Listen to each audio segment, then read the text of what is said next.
नमस्कार दोस्तों। देखिए, आज के वीडियो में हम लोग पशुधन से संबंधित योजनाएं करेंगे। जो जितने भी पशुधन से संबंधित जो योजनाएं हैं वो वाला पार्ट जो है वो हम लोग आज के वीडियो में कवर करेंगे। तो काफ़ी सारी योजनाएं छत्तीसगढ़ में चल रही है पशुधन से संबंधित। तो छोटी छोटी योजनाएं हैं, ज़्यादा बड़ी बड़ी योजनाएं नहीं हैं। तो आप इसमें उद्देश्य को याद रखना है और क्या क्या चीज़ें आप लोग को छोटी छोटी चीज़ें याद रखनी है। 2-3 बार आप पढ़ोगे आपको पूरा याद हो जाएगा। बहुत बड़ा बड़ा योजना नहीं है, तो छोटी छोटी है लेकिन इंपॉर्टेंट है, आपको याद रखना जरूरी है इसको। ये पूरा संभावना है कि इस बार के एग्जाम में इन योजनाओं से संबंधित सवाल पूछे जाएंगे। ठीक है, तो इसके कारण से मैं आपको पूरा योजना को बता दे रहा हूँ। देखिए, एडीओ के पेपर में अभी हम लोग के पास समय बचा है, तो मैं सोच रहा हूँ कि कोई चीज़ को शॉर्ट में ना निपटा के पूरी तरीके से डिटेल में जितनी जानकारी अवेलेबल है और मुझे लग रहा है कि जो जो चीज़ें इंपॉर्टेंट है वो आप लोग को एक साथ बता दूं, ताकि आप लोग को और कहीं भी जगह से सोर्स इकट्ठा करने की जरूरत ना पड़े। आप लोग का जो नोट्स ही इतना पर्याप्त रहे कि आप लोग को कोई अदर जगह से और भी रिफ़र करना ना पड़े, पढ़ना ना पड़े। इसलिए मैं आपको पूरी चीज़ों को बढ़िया आराम से डिटेल में बताते हुए चल रहा हूं। तो आज की योजनाओं को भी आप अच्छे से नोट करिएगा और छोटी छोटी योजनाएं याद हो जाएंगी आपको 2-3 बार पढ़ेंगे तो अगर आपको वीडियो अच्छा लगे तो वीडियो को लाइक करिए, चैनल को सब्सक्राइब करिए, ज़्यादा से ज़्यादा शेयर करिए। आज का वीडियो हम लोग स्टार्ट करते हैं। देखिए, पशुधन से संबंधित योजनाएं, छत्तीसगढ़ में जो योजनाएं चल रही हैं पशुधन से संबंधित, वो चीज़ें, वो वाला पार्ट हम लोग आज के वीडियो में देखने वाले हैं। तो पहला योजना है प्राइवेट कृत्रिम गर्भाधान कार्यकर्ता प्रशिक्षण योजना। जो बताते चल रहा हूं, जो चीज़ को मैं बताऊंगा कि याद रखना करके उस चीज़ को याद रखते चलना। तो प्राइवेट कृत्रिम गर्भाधान कार्यकर्ता प्रशिक्षण योजना, अब एक तरीके से इसके नाम में ही पता चल रहा होगा आप लोग को कि ये प्रशिक्षण देने से संबंधित योजनाएं हैं। तो 1200 पशुओं पर एक कृत्रिम गर्भाधान इकाई का गठन किया जाएगा। ये याद रखना है आपको। ये क्वेश्चन पूछ सकता है कि इस योजना के तहत कितने पशुओं पर एक कृत्रिम गर्भाधान इकाई का गठन किया जाएगा। तो इस तरीके का सवाल आएगा इसमें। तो 1200 पशुओं पर एक कृत्रिम गर्भाधान इकाई। कृत्रिम गर्भाधान क्या होता है मैं आपको पिछले 2 वीडियो से बताते आ रहा हूं। तो कृत्रिम गर्भाधान इकाई का गठन किया जाएगा 1200 पशुओं पर।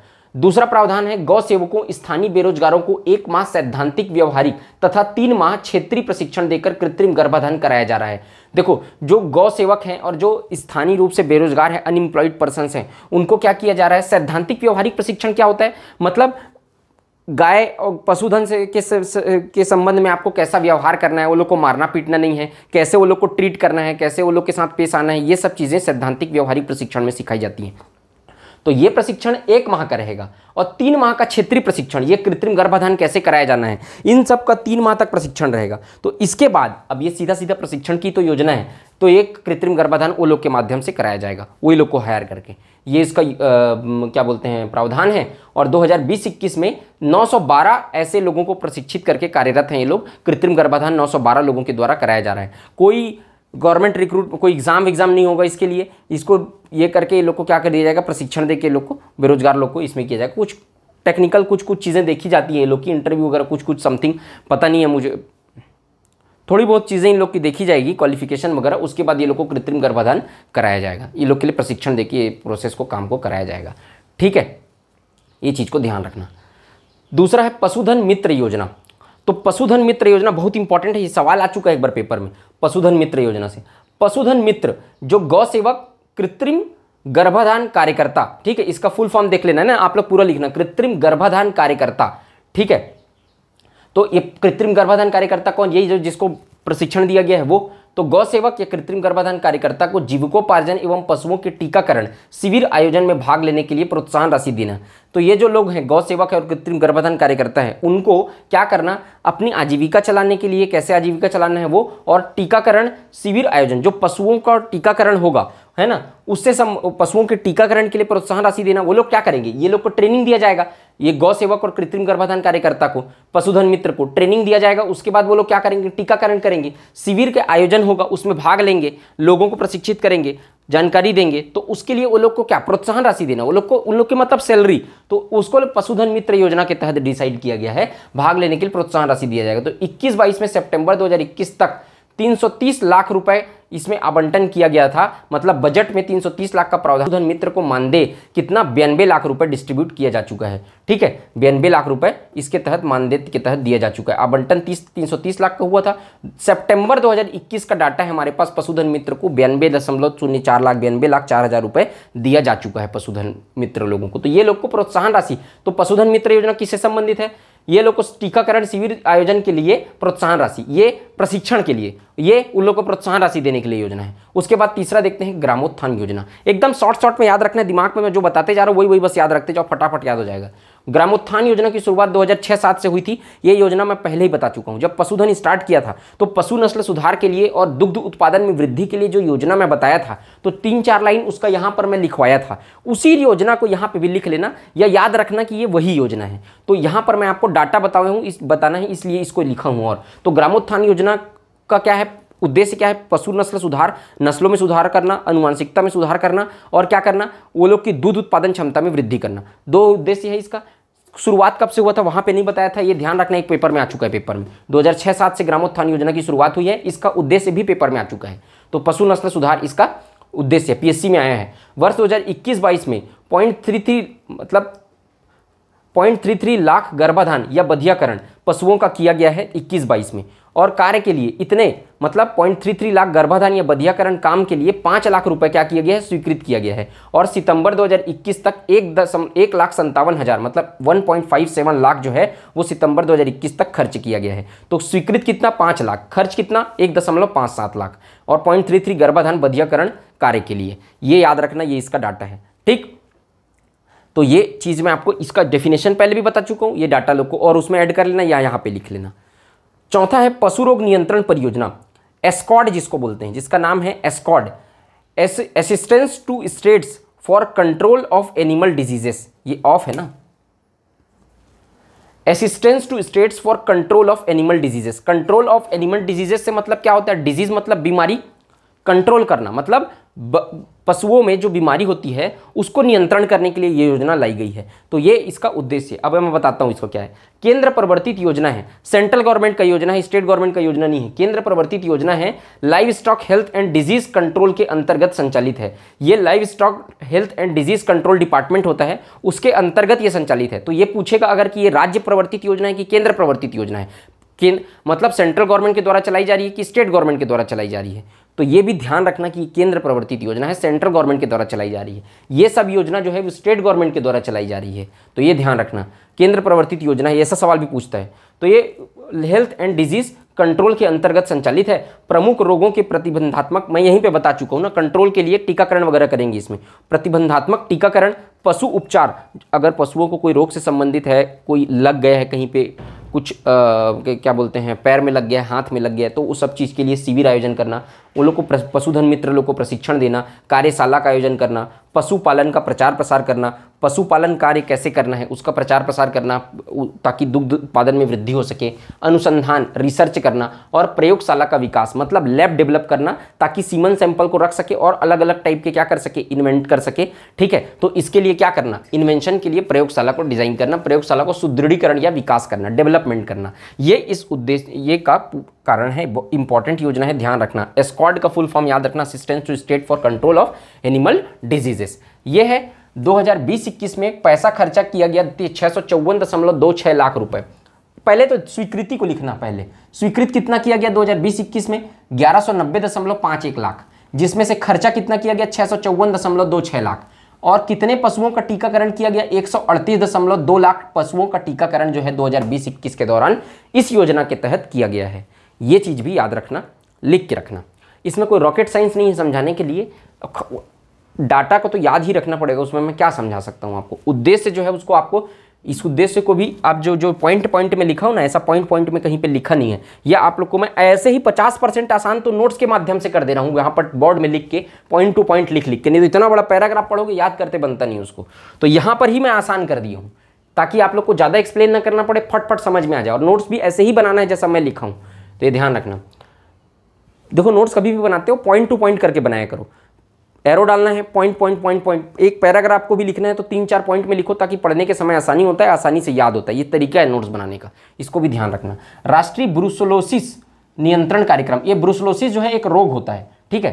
तो NCPB national brucellosis control programme, मैं लिखा नहीं हूँ फुल फॉर्म, आप लिख लेना, नेशनल ब्रुसेलोसिस कंट्रोल प्रोग्राम। ये ब्रुसेलोसिस एक रोग होता है जो पशुओं में पाया जाता है। तो 4 से 6 माह उम्र के मादा वत्स, बछिया पड़िया, ये बछिया जो गाय की जो संतान होती है उसको बछिया कहते हैं, फीमेल, और जो मेल होता है उसको बछवा बोलते हैं, और ये जो पड़िया, जो भैंस की संतान होती है, जो फीमेल होती है उसको पड़िया बोलते हैं, और मेल होती है उसको पड़वा बोलते हैं। जो गांव के जो होंगे, ग्रामीण क्षेत्र से संबंधित जो स्टूडेंट्स होंगे उनको समझ में आ रहा होगा ये।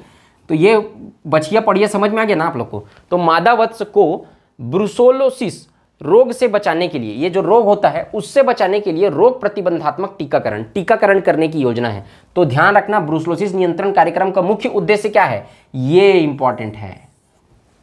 कितने माह की बछिया पड़िया को, 4 से 8 माह उम्र के मादा वत्स बछिया पड़िया को ब्रुसोलोसिस रोग से बचाने के लिए प्रतिबंधात्मक टीकाकरण से संबंधित योजना है। 4 से 8 माह की बछिया बछुआ को, पड़वा को, पड़िया को, ठीक है, ये ध्यान रखना। मुंह पका खुरपका रोग नियंत्रण कार्यक्रम, नेक्स्ट योजना। मुंह पका खुरपका रोग नियंत्रण कार्यक्रम जो है वो भी पशुओं में एक रोग होता है, फुट एंड माउथ रोग बोलते हैं इसको, मतलब पैर में जो रोग होता है वो, और ये बैक्टीरिया से रिलेटेड रोग होता है इसमें, तो वो फुट एंड माउथ रोग होता है, वही मुंह पका खुरपका रोग नियंत्रण कार्यक्रम। छत्तीसगढ़ में एफएमडी का फुल फॉर्म क्या होता है, फुट एंड माउथ डिजीजेस, मतलब फुट मतलब पैर, माउथ मतलब मुंह, तो पैर और मुंह में होने वाला बैक्टीरिया से होने वाला डिजीजेस, रोग के रोकथाम हेतु NADCP national assistance of drug control professionals के अंतर्गत, मतलब एक डिपार्टमेंट है national assistance of drug control professionals, तो उसके अंतर्गत वर्ष 2019-20 में FMD foot and mouth diseases मुक्त भारत अभियान की शुरुआत की गई। कब शुरुआत की गई, 2019-20 में शुरुआत की गई है, इसका ये पूछ सकता है, ठीक है। तो ये ध्यान रखना कब शुरुआत की गई, और प्रत्येक 6 माह में टीकाकरण, इसका प्रावधान क्या है, हर 6 माह में टीकाकरण, इंपॉर्टेंट ये है, ये एक इंपॉर्टेंट चीज है, कब शुरुआत हुई। दूसरा इंपॉर्टेंट चीज क्या, प्रत्येक 6 माह में टीकाकरण किया जाएगा कि प्रत्येक साल भर में कि प्रत्येक 2 साल में, ये इंपॉर्टेंट चीज है। तीसरा, 2020-21 में 59.29 लाख भेड़ बकरी का टीकाकरण इस योजना के तहत किया गया, 59.25 लाख भेड़ और बकरी का टीकाकरण। तो ये याद रखना, यही लोगों में फुट एंड माउथ डिजीजेस होता है, ठीक, समझ रहे हो आप लोग।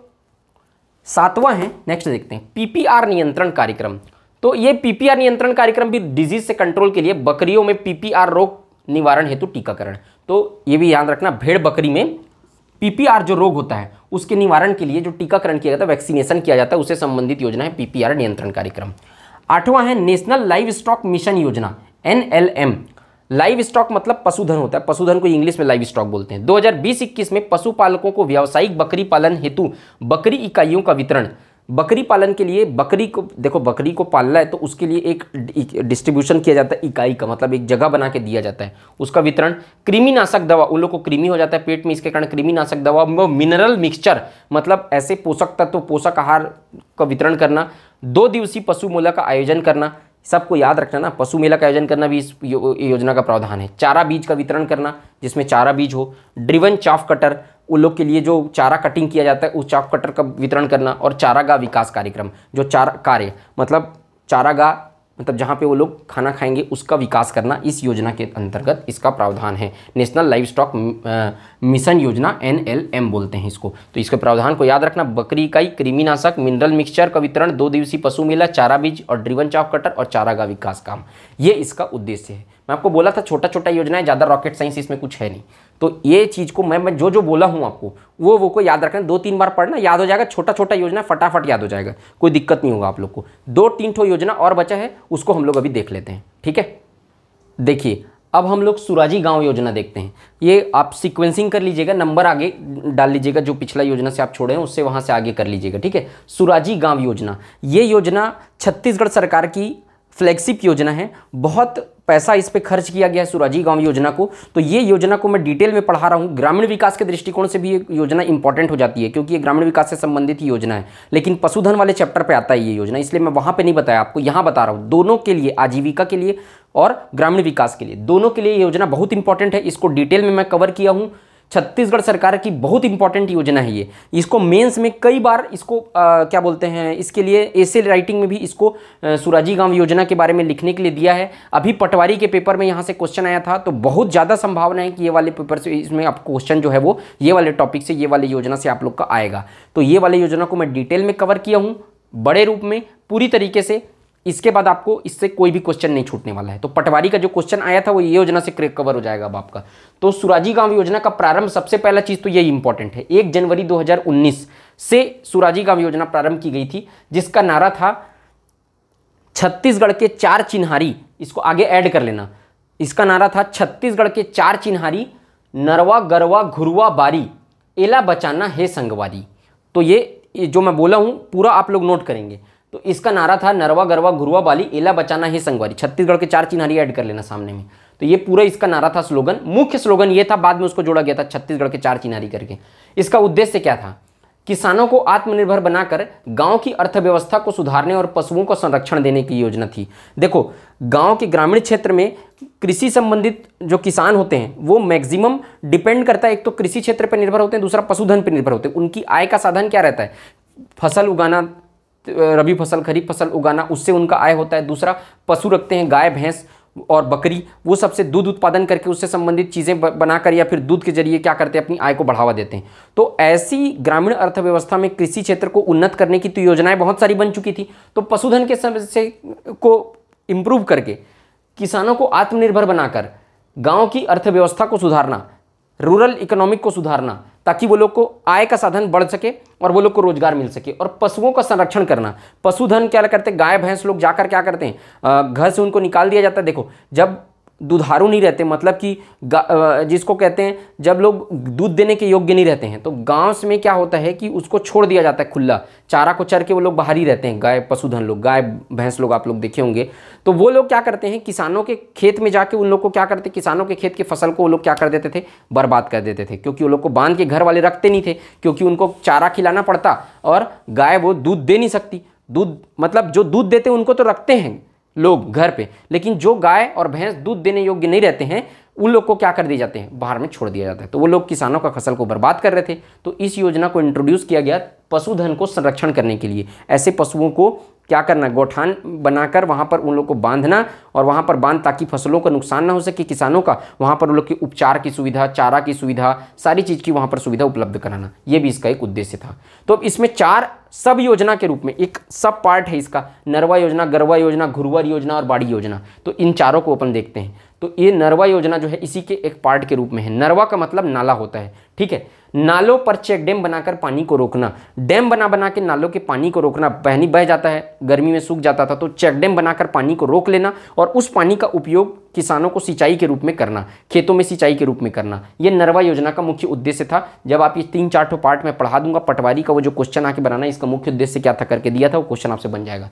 तो नालों पर चेक डैम बनाकर पानी रोकना तथा उस पानी का उपयोग किसानों को सिंचाई के लिए देना, उस पानी का उपयोग करना। दूसरा, भूगर्भीय जल को रिचार्ज करना, मतलब आप पानी को रोकोगे, भूगर्भीय जल को कैसे कैसे रिचार्ज करते हैं, एक जगह पानी को इकट्ठा करके तालाब वगैरह खोद के नालों के पानी को संरक्षित करके क्या करते हैं, वो पानी रिस कर नीचे जाएगा और क्या होगा, मैं आपको वाटर शेड वाले में बताया था, जो अंदर का जो वाटर लेवल है उसको मेंटेन करना, भूगर्भ के जल को रिचार्ज करना। और इसका एक क्या होता है, रेन वाटर हार्वेस्टिंग सिस्टम, तो उसके माध्यम से, और एक जगह इकट्ठा करके मतलब उसको, ताकि पानी का लेवल जो है गर्मी के समय बना रहे, तो उसको भूगर्भीय जल को रिचार्ज करना भी एक उद्देश्य था। और 2000 से अधिक जलाशय का विकास का लक्ष्य रखा गया। मतलब अब भूगर्भीय जल को रिचार्ज करने के लिए मैं क्या बताया आपको, तालाब बनाना सबसे अच्छा इंपॉर्टेंट ये होता है ना, तो तालाब बनाकर उसको रिचार्ज करना। तो 2000 से ज़्यादा जलाशय बनाने का लक्ष्य इसमें रखा गया था। तो अब ये 3 इसके प्रावधान थे, तीनों प्रावधान को याद रखना, आपसे क्वेश्चन इसका बन जाएगा। नरवा योजना। दूसरा है गरुआ योजना। गरुआ मतलब गाय भैंस।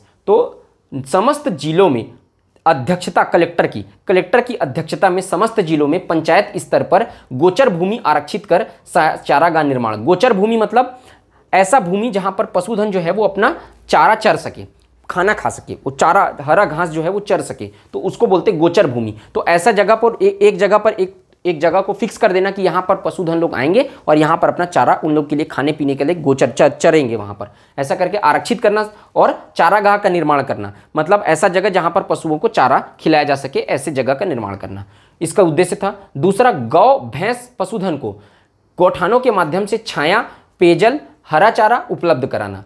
गौठान बना देना।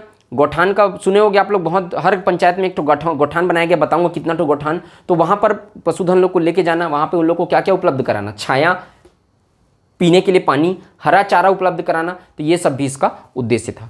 तीसरा, गौठान में स्वास्थ्य सुविधा उपलब्ध कराना, मतलब प्राथमिक उपचार, पैर हाथ में कुछ लग जाता है, गाड़ी से एक्सीडेंट हो जाता है, बहुत सारे पशु आप देखे होंगे, डाटा देखना, बहुत सारे पशुओं की मृत्यु हो जाती है एक्सीडेंट से, रोड एक्सीडेंट में गाड़ी वाले आके ठोक देते हैं। तो प्राथमिक उपचार करना, टीकाकरण करना, कोई बीमारी के लिए टीकाकरण करना, कृत्रिम गर्भाधान मैं बता ही चुका हूँ, बधियाकरण, कृमिनाशक दवा उपलब्ध कराना ताकि वो लोग का पेट खराब ना हो, कीटनाशक उपलब्ध कर, कीटनाशक का छिड़काव करना आसपास ताकि मच्छर वगैरह न काटे वो लोग को, इसके कारण कीटनाशक का छिड़काव करना। ये सारी स्वास्थ्य सुविधाएं गौठानों में गरवा योजना के तहत, इस योजना के सुराजी गांव योजना के सब पार्ट के रूप में गरवा योजना के तहत वो लोग को उपलब्ध कराई जाती है। स्वीकृत गौठान, मोस्ट इंपॉर्टेंट क्वेश्चन, बहुत ज़्यादा संभावना है इसका आने का। गौठान कितना स्वीकृत किया गया है छत्तीसगढ़ में? 10,418 गौठान बनाने हैं, जिसमें 7,356 गौठान का निर्माण कार्य पूर्ण हो चुका है। बहुत इंपॉर्टेंट है, अच्छे से याद रखना।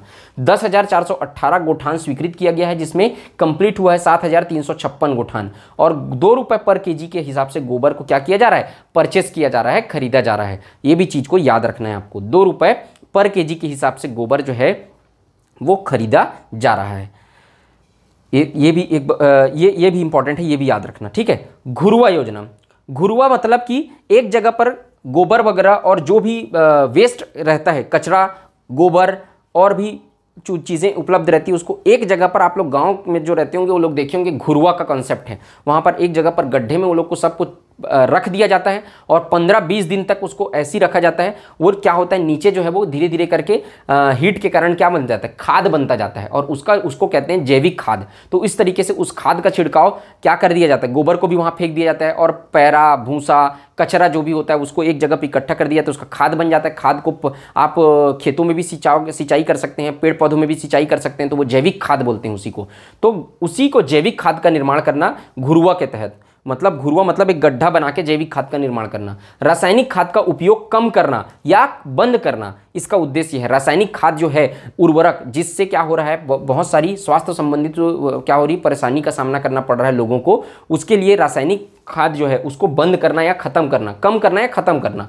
जैविक खाद से भूमि की उर्वरता बढ़ाना, जो क्या बोलते हैं आपका ऑर्गेनिक खाद है, उससे क्या करना, भूमि की उर्वरकता शक्ति को बढ़ाना, इसी खाद का यूज करना। और कृषि आय और उत्पादन में वृद्धि करना, तो सभी का उद्देश्य है ये कॉमन उद्देश्य है। कृषि आय और उत्पादन में वृद्धि करना भी इसका एक उद्देश्य है। तो ये है आपका घुरुआ योजना, ठीक है, समझ गए घुरुआ योजना।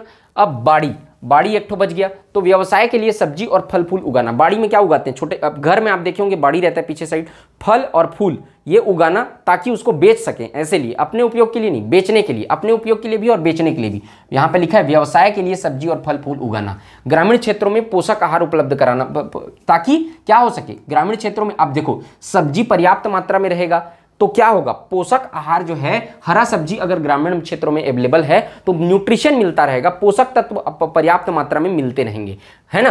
तो ये इसका एक उद्देश्य ये भी है। आय बढ़ाना तो सबका उद्देश्य है। 4500 गांव में 1,45,000 बाड़ी का विकास किया जा चुका है। 4500 गांव में कितना, 1,45,000 बाड़ी का विकास किया जा चुका है। तो ये आपका हुआ सुराजी गांव योजना। नरवा, गरवा, घुरुआ, बाड़ी को मैंने पूरा डिटेल में बता दिया है। पिछले बार पटवारी में ये आया था, तो अब घुरुआ योजना का निम्न में से कौन सा उद्देश्य है ये पूछ सकता है, घुरुआ का पूछ सकता है, बाड़ी का पूछ सकता है। तो इसको अच्छे से नोट करके रखना, ग्रामीण विकास में भी आप लोग का काम आएगा। इसको मैंने पूरा डिटेल में बता दिया है आपको। अब 2 ठो योजना और बचा है। पहला एक है राज्य डेयरी उद्यमिता विकास योजना। इसके तहत डेयरी इकाई की स्थापना को प्रोत्साहन देना इसका मुख्य उद्देश्य है। मतलब एक ठो डेयरी इकाई, मतलब ताकि आप लोग दूध से बने हुए कोई चीज़ को क्या कर सके, बेच कर क्या कर सके, अपना आय में वृद्धि कर सके, इसलिए योजना की शुरुआत किया गया। इसमें प्रावधान क्या है, 2 दुधारू पशुओं की एक इकाई के लिए 1,40,000 रुपये अवेलेबल कराना। 2 दुधारू पशुओं की एक इकाई कितने में बनेगी, 1,40,000 रुपये में। मतलब 2 पशु रहेंगे, उसमें उन लोग को दूहने के लिए वो सब चीज़ें, बाकी सब चीज़ें को यूनिट बनाना, मतलब 2 दुधारू पशुओं की एक इकाई 1,40,000 रुपये इसके लिए अवेलेबल कराना। अनुदान, इसमें अनुदान कितना ज़्यादा है, जनरल कैटेगरी को 50% और ST SC अगर ये इकाई को निर्मित करना चाहती है 2 दुधारू पशुओं से संबंधित, तो उसमें 66.6% अनुदान सरकार के द्वारा दिया जाता है, ठीक है। इतना खर्चा आएगा उसमें इतना 50% अनुदान जनरल कैटेगरी के हैं तो, और ST SC है तो 66.6% अनुदान उसमें दिया जाएगा। इसको याद रखना। इकाई को क्या कर दिया जाता है, बैंक ऋण और स्वयं की पूंजी से विकसित किया जाना है। या तो आप बैंक ऋण से क्या बोलते हैं, ऋण लेके आप विकसित करोगे या तो क्या करोगे, स्वयं की पूंजी से विकसित करोगे, उसके बाद गवर्नमेंट जो है वो अनुदान देगी। ठीक, तो ये सब चीज़ समझ लेना, ये उसका प्रावधान है। उन्नत मादा वत्स्य पालन योजना, उन्नत मादा वत्स्य पालन योजना जो है लाभ किसको मिलेगा, सभी वर्ग के हितग्राहियों को। अच्छा, ये जो ये था ना 2 रुपए किलो गोबर का क्रय, ये जो है वो स्व सहायता समूह की महिलाओं के द्वारा क्या किया जा रहा है, गोबर का क्रय किया जा रहा है। और ये सुराजी गांव योजना के तहत क्या किया जा रहा है, स्व सहायता समूह की महिलाओं के द्वारा गौठान में ही हस्तशिल्प, मतलब गोबर से दिए बनाए जा रहे हैं और भी बहुत सारी चीज़ें गौठान में हस्तशिल्प से संबंधित जो गोबर के उत्पाद हैं वो सब चीज़ें गौठान में इसी योजना के तहत भी बनाई जा रही है। ये ध्यान रखना, स्व सहायता समूहों की महिलाओं के द्वारा। उन्नत मादा वत्स्य पालन योजना, लाभ सभी वर्ग के हितग्राहियों को इसका लाभ मिलेगा। जैसे कि इसको किसको मिलेगा, जनरल ST SC को मिलेगा ना, उसमें सभी वर्ग के हितग्राहियों को मिलेगा, जिसमें से जनरल के 15,000 रुपये का लाभ मिलेगा और ST SC 18,000 रुपये गवर्नमेंट के साइड से उपलब्ध कराया जाएगा। ठीक है। उन्नत नस्ल की बछिया हेतु, बछिया का मतलब बता चुका हूं मैं, 4 से 24 माह तक की आयु के लिए आहार अनुदान भी सरकार के द्वारा उपलब्ध कराया जाएगा। ये माह को याद रखना, 4 से 24 माह की छोटी अगर कहीं बछिया है तो उसके लिए आहार के लिए, उसका खाने पीने के लिए क्या करा जाएगा, उसमें गवर्नमेंट के साइड से अनुदान दिया जाएगा। उन्नत नस्ल की अगर बछिया है तब, है ना, तो ये साधारण नस्ल नहीं, उन्नत नस्ल की बछिया के लिए इतना अनुदान गवर्नमेंट के साइड से दिया जाएगा। बाकी जनरल को इतना और ST SC को 18,000 रुपये, ये दोनों को भी याद रखना उन्नत मादा वत्स्य पालन योजना के अंतर्गत। तो ये आप लोगों का आज के वीडियो में पशुधन से संबंधित जितनी भी योजनाएं थी पूरा कवर हो चुका है, इसके बाहर का कुछ नहीं आने वाला है। तो ये आप पूरा योजना मैं आपको अच्छे तरीके से नोट्स के फॉर्म में बता दिया हूं, इसको आप अच्छे से नोट करिए। अब एक वीडियो इसका बस और आएगा पशुधन का, जिसमें हम लोग सुकर पालन क्षेत्र और आपका बकरी पालन क्षेत्र कहां कहां पे है छत्तीसगढ़ में, वो सब वाला पार्ट देखेंगे और थोड़ा बहुत जो बचा है वो देखेंगे। ज़्यादा लंबा वीडियो नहीं रहेगा, छोटा वीडियो रहेगा वो, उसमें आपका पशुधन वाला पार्ट जो है वो पूरा कंप्लीट हो जाएगा आप लोग का। तो ये डिटेल में पशुधन में आप लोग को पढ़ा दिया हूँ, इसके बाहर का कुछ नहीं जाने वाला है, तो अच्छे से उसको नोट करिए। आज के वीडियो में सिर्फ इतना ही, मिलते हैं नेक्स्ट वीडियो में। जय हिंद, वंदे मातरम।